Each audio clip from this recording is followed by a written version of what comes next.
Halo guys, apa kabar kalian semuanya? Semoga kalian sehat-sehat. Hari ini aku mau membahas turnamen Timnas Indonesia U20 untuk mempersiapkan Piala Dunia U20 yang akan diselenggarakan di Indonesia. Selain Indonesia, turnamen ini diikuti 3 negara lainnya yaitu Guatemala, Selandia Baru, dan Fiji. Nah, di pertandingan pertama, Timnas Indonesia berhasil mengalahkan Timnas Fiji dengan skor 4-0. Lalu di pertandingan kedua, sangat disayangkan Timnas Indonesia kalah dari Timnas Selandia Baru dengan skor 2-1. Di video ini, aku ingin fokus membahas pertandingan Timnas Indonesia melawan Timnas Selandia Baru U20. Di pertandingan ini, Sinteyong menurunkan Cahaya Supriyadi. Di pertandingan sebelumnya, Cahaya Supriyadi juga dipilih sebagai starting lineup. Kemudian Frankie Misa, Kakang, Sultan Zaki, Zanadin yang bermain di Persis Solo, Ahmad Maulana, Niko yang bermain di Persija, Arkan Fikri, pemain Arema, Reza Aditya, Robi Darwis, pemain Persi Bandung, dan Rabani Tasnim. Di menit 21, Niko menciptakan peluang dengan melakukan tendangan, namun tendangannya masih berada di pinggir gawang. Di menit 22, Arkan Fikri menciptakan peluang dengan melakukan tembakan tipis berada di gawang atas lawan. Di menit 34, Ahmad Maulana melakukan solo run, berlari kencang dari sisi kanan serangan Timnas Indonesia U20, lalu melakukan cutback.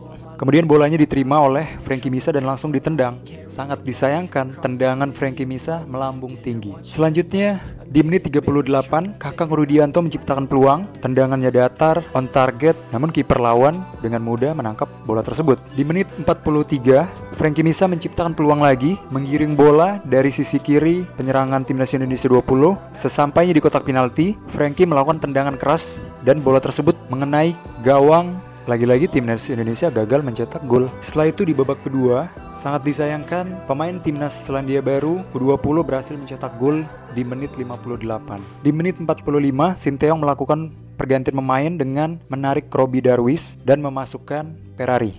Lalu di menit 64, Sinteyong melakukan pergantian pemain lagi dengan menarik Reza, Frankie, Zanadin, Niko, lalu memasukkan Hugo, Doni Tripamungkas, Ferdiansa, dan Zaki. Di menit 70 lagi-lagi Timnas Indonesia kebobolan dan skor sementara 2-0.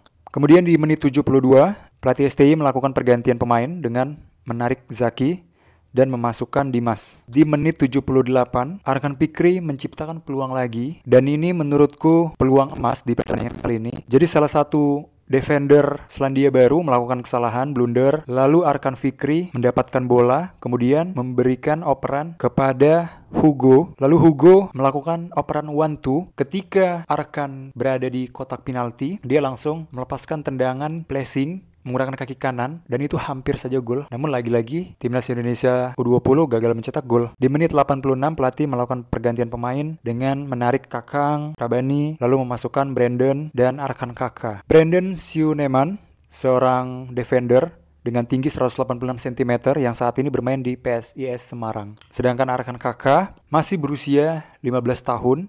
Dia seorang striker yang saat ini bermain di Persis Solo. Di menit tambahan waktu, akhirnya Timnas Indonesia U20 berhasil mencetak gol. Yang mencetak gol adalah pemain Persija yaitu Ferrari, menerima bola corner dari Doni Tripamungkas dan berhasil memperkecil ketertinggalan dengan skor 2-1. Gol yang dicetak oleh Ferrari itu sebenarnya sangat bagus golnya, proses terjadi golnya. Golnya terjadi saat corner, Ferrari melakukan heading yang sangat baik dan menerima bola lambung dari Doni Tripamungkas. Ferrari dan Doni Tripamungkas saat ini bermain di Persija dan mereka pemain muda di Liga 1 yang banyak mendapatkan menit bermain di musim ini. Jadi tidak heran mereka menunjukkan permainan yang bagus di pertandingan kali ini. Terutama Doni Tripamungkas yang usianya masih 18 tahun. Walaupun Timnas Indonesia U20 kalah dari Timnas Selandia Baru U20, namun sebenarnya Timnas Indonesia bermain bagus di babak pertama. Timnas Indonesia menguasai bola, kita juga banyak menciptakan peluang. Ada beberapa pemain yang menonjol seperti Ahmad Maulana bermain bagus di pertandingan kali ini. Kemudian Arkan Fikri, Ferrari. Namun disayangkan Ferrari dan Donitri masuk di babak kedua. Kalau saja mereka dipilih sebagai starting line up, mungkin hasilnya berbeda. Dan alasan yang kedua mungkin karena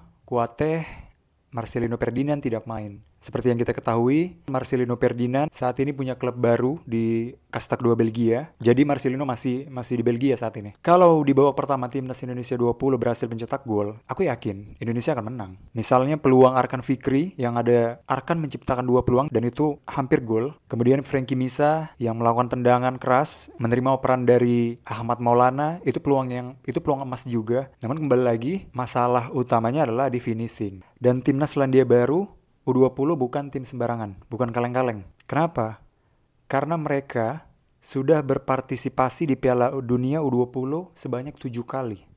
Dan prestasi terbaiknya sampai babak 16 besar 2015, 2017, dan 2019. Pada tahun 2019, timnas Selandia Baru U20 berhasil mengalahkan timnas Norwegia U20 dengan skor 2-0. Pada saat itu, timnas Norwegia memiliki striker yang sangat berbahaya di dunia saat ini, yaitu Erling Haaland. Oke, jadi sekian videoku kali ini. Bagaimana menurut kalian pertandingan timnas Indonesia melawan Selandia Baru? Apakah sesuai dengan ekspektasi kalian? Ataukah kalian punya pendapat sendiri? Bisa tulis di kolom komentar. So, di pertandingan selanjutnya, timnas Indonesia U20 akan menghadapi Guatemala U20 pada tanggal 22 Februari. Sampai jumpa di video selanjutnya. Bye.